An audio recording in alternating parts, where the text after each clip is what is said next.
चलिए क्लास 11 का जिसका जिसका भूगोल होगा, चलिए आंसर बताइएगा जी। आप लोग पढ़े हैं ना?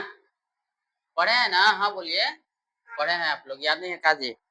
चलिए बोलेंगे पहला क्वेश्चन पढ़ते हैं, आप ही बोलिएगा जी निखत। पूरा बच्चे तो पूरा भरे हैं वहां तक, आप लोग पीछे वाला भी बोलिएगा जी, पीछे वाला भी बोलिएगा आंसर। ठीक है? ठीक है, सब लोग बोलिएगा। पहला क्वेश्चन पढ़ रहे हैं, क्लास 11 का जियोग्राफी है। क्या है जी? क्लास 11 का जियोग्राफी जिसका जिसका होगा एक बार वीडियो देख लेंगे जाने से पहले, सारा इंपॉर्टेंट क्वेश्चन सिलेक्टेड है। अंधविश्वास भूगोल एवं जनसंख्या भूगोल का संबंध किससे है जी? मानव भूगोल से। किससे है जी? पर्यावरण भूगोल नहीं, भौतिक भूगोल नहीं, तो मानव भूगोल से हो जाएगा। किससे हो जाएगा जी? मानव भूगोल से हो जाएगा। पहला का आंसर हो जाएगा सी। ठीक है, अगला क्वेश्चन पढ़ते हैं भाई। अगला क्वेश्चन नंबर सेकंड, आप लोग खुद पढ़ के आंसर दीजिए। तो क्या कहता है सेकंड नंबर क्वेश्चन? प्रारंभिक वायुमंडल में किन तत्वों की अधिकता थी? किसकी थी अधिकता? हाइड्रोजन एवं हीलियम। ऑप्शन नंबर हो जाएगा ए, हो जाएगा। ऑप्शन नंबर आपका हो जाएगा ए। ठीक है, चलिए अगला क्वेश्चन नंबर 3 देखेंगे। दो ऑप्शन यहाँ है, दो ऑप्शन नीचे है। हाँ, दो ऑप्शन यहाँ, दो ऑप्शन नीचे।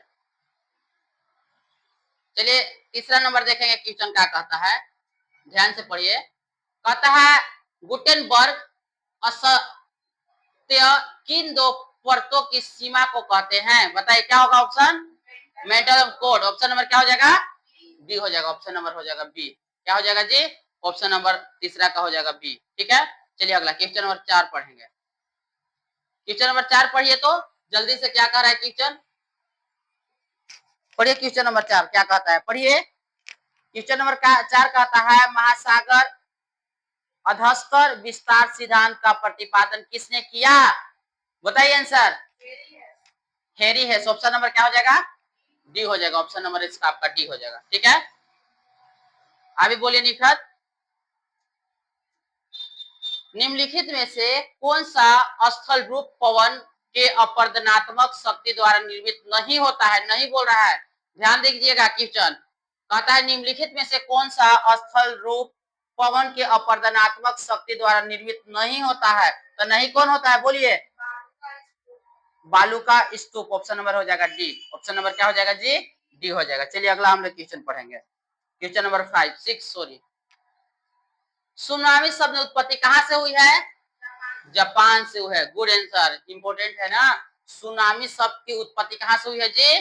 तो जापान से हुई है, जापान से हुई है। ठीक है, अगला क्वेश्चन नंबर 7 पढ़िए।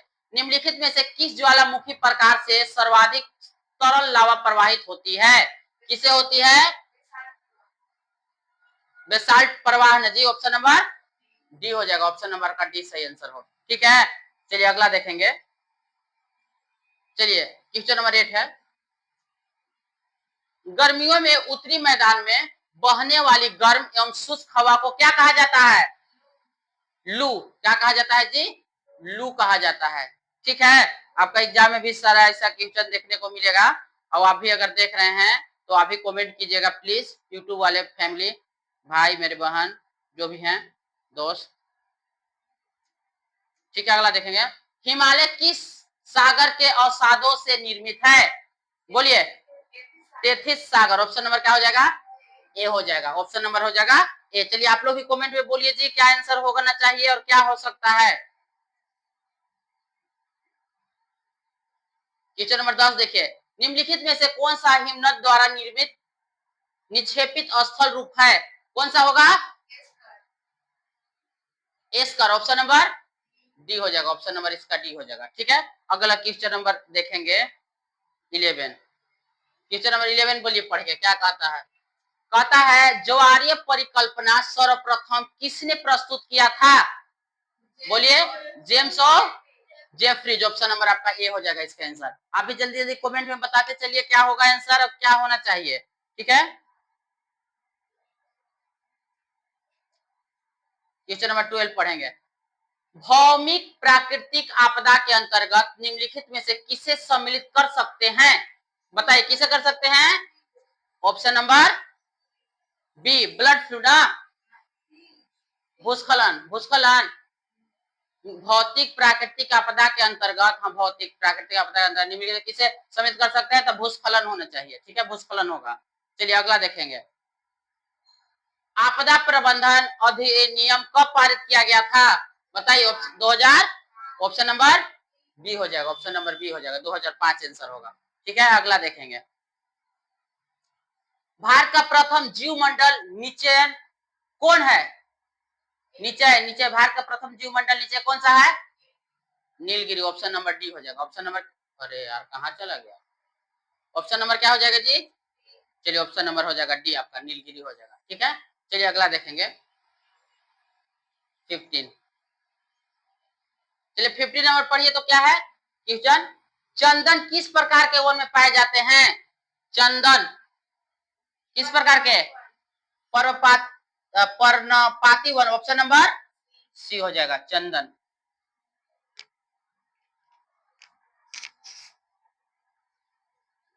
क्वेश्चन नंबर होगा 16, निम्नलिखित में से किस पहाड़ी में चेरापूंजी और मानसीराम स्थित है, किस पहाड़ी में चेरापूंजी और मानसीराम खासी, ऑप्शन नंबर क्या हो जाएगा, ए हो जाएगा, ऑप्शन नंबर ए हो जाएगा। चलिए आप भी बोलिए, पीछे वाले बच्चे बोलिए। चलिए निम्नलिखित में से कहा महाद्वीपीय अनुभव की जाती है, महाद्वीपीय अनुभव कहाँ की जाती है, मुंबई, ऑप्शन नंबर क्या हो जाएगा, ए हो जाएगा आपका ऑप्शन नंबर। ठीक है जी, चलिए ठीक है, अब अगला देखेंगे क्वेश्चन नंबर 18। क्वेश्चन नंबर 18 पढ़िए तो आप लोग क्या कहता है, जल्दी से इसका आंसर बोलिए क्वेश्चन नंबर 18 का।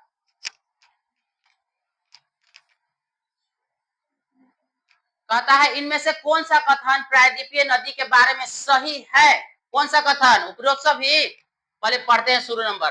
प्रायद्वीपीय नदियों सुनिश्चित मार्ग पर चलती है, इनमें नदियों का प्रवाह मानसून की बारिश पर निर्भर करता है, यह नदियां बारहमासी नहीं है, उपयुक्त इनमें से सभी क्या होगा आंसर, यह सारा ऑप्शन सही हो जाएगा, उपरोक्त में से सभी हो जाएगा, ऑप्शन नंबर डी सारा कारण है। ठीक है जी, चलिए अगला देखेंगे क्वेश्चन नंबर 19। क्वेश्चन नंबर 19 है, गांधी सागर बांध किस नदी पर स्थित है, ऐसा ऐसा 2-3 लोग वीडियो डालेंगे, उसमें से आप लोग का बहुत ज्यादा क्वेश्चन आ जाएगा एग्जाम में। तो गांधी सागर बांध किस नदी पर स्थित है जी, बनाया गया है गोदावरी, ऑप्शन नंबर क्या हो जाएगा, डी हो जाएगा, ऑप्शन नंबर डी हो जाएगा, ऑप्शन नंबर डी। ठीक है, अगला देखेंगे जी 20 नंबर, 2 ऑप्शन यहाँ है तो 2 ऑप्शन कहाँ गया, नीचे है, 2 ऑप्शन यहाँ है तो 2 ऑप्शन नीचे है। चलिए क्वेश्चन नंबर 20 पढ़ेंगे। भारत में कोयला उत्पन्न करने वाला संरचना कौन सा है, कोयला उत्पन्न करने वाला, धारवाड़, ऑप्शन नंबर ए हो जाएगा आपका, सही है। अब चलिए 21 देखेंगे।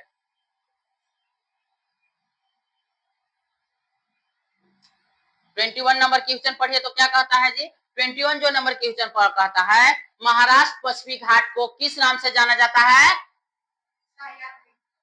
सह्याद्री, ऑप्शन नंबर ए होगा, ऑप्शन नंबर हो जाएगा ए। आप लोग का गेस में ये सब दिया है, बहुत कुछ दिया है, बहुत सारा नहीं दिया है।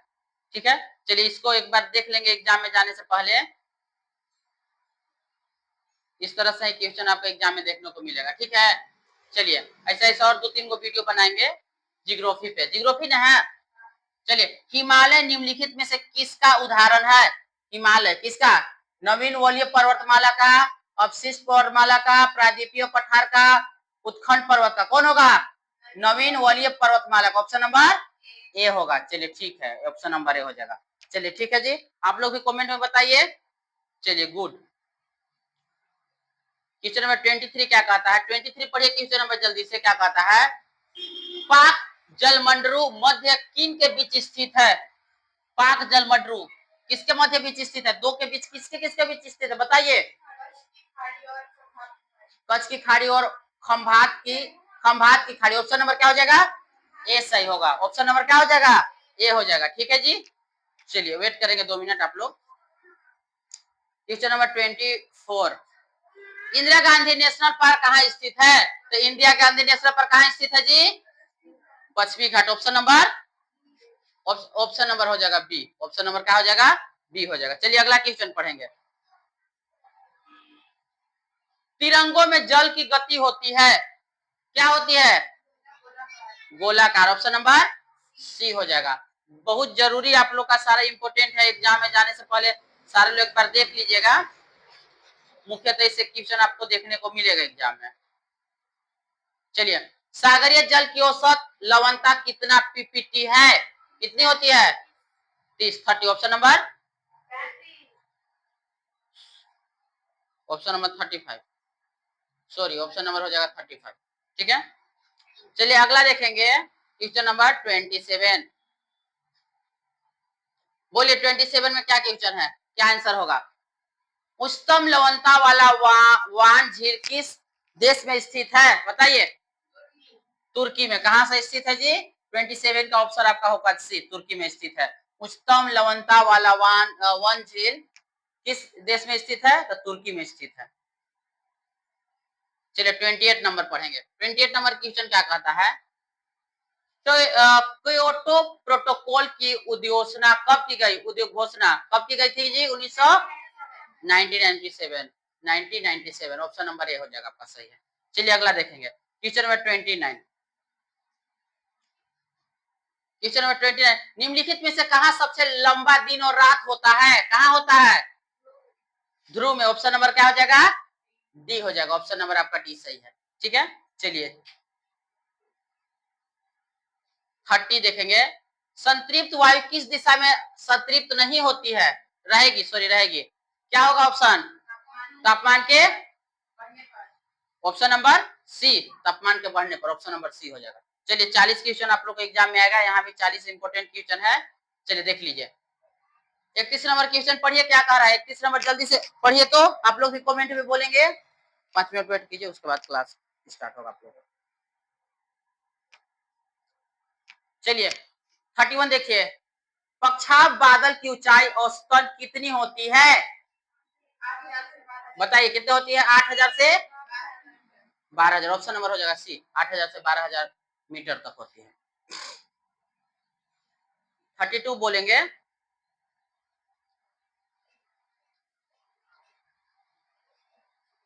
32 क्वेश्चन है,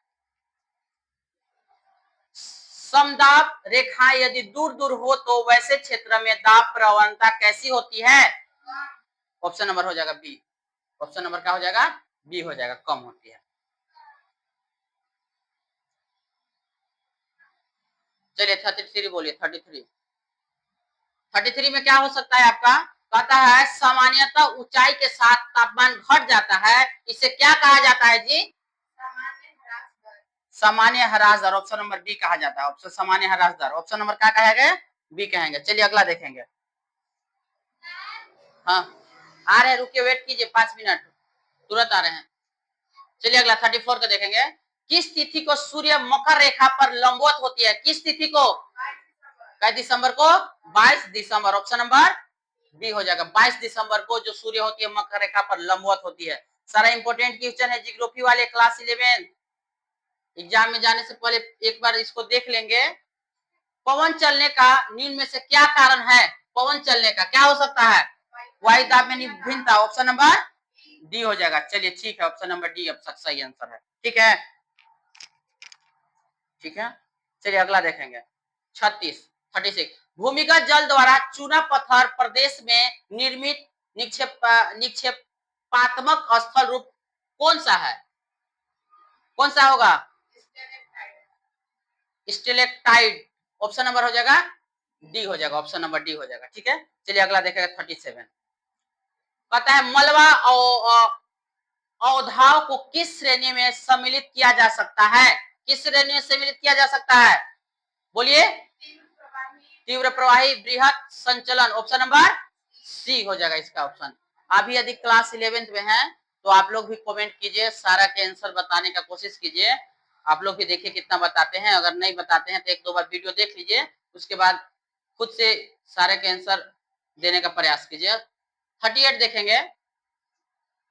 भौतिक अवक्षेपण के लिए सबसे महत्वपूर्ण क्या है चारों में से? भौतिक अवक्षेपण के लिए तापमान, आर्द्रता, जैव प्रक्रिया, मानवीय हस्तक्षेप। क्या है? तापमान। ऑप्शन नंबर हो जाएगा ए हो जाएगा आपका। भौतिक अवक्षेपण के लिए सबसे महत्वपूर्ण तापमान होता है। चलिए अगला देखेंगे। आपका जो ऑप्शन दिया है 39 है। 39 पढ़िए क्वेश्चन। 39 क्या कहता है? पृथ्वी का सबसे बड़ा मुख्य प्लेट निम्न में से कौन है? पृथ्वी का मुख्य सबसे बड़ा मुख्य प्लेट कौन सा है चारों में? बताइए जल्दी से। Eurasian plate. ऑप्शन नंबर हो जाएगा बी, आपका सो जाएगा ऑप्शन नंबर बी। चलिए लास्ट क्वेश्चन देखेंगे।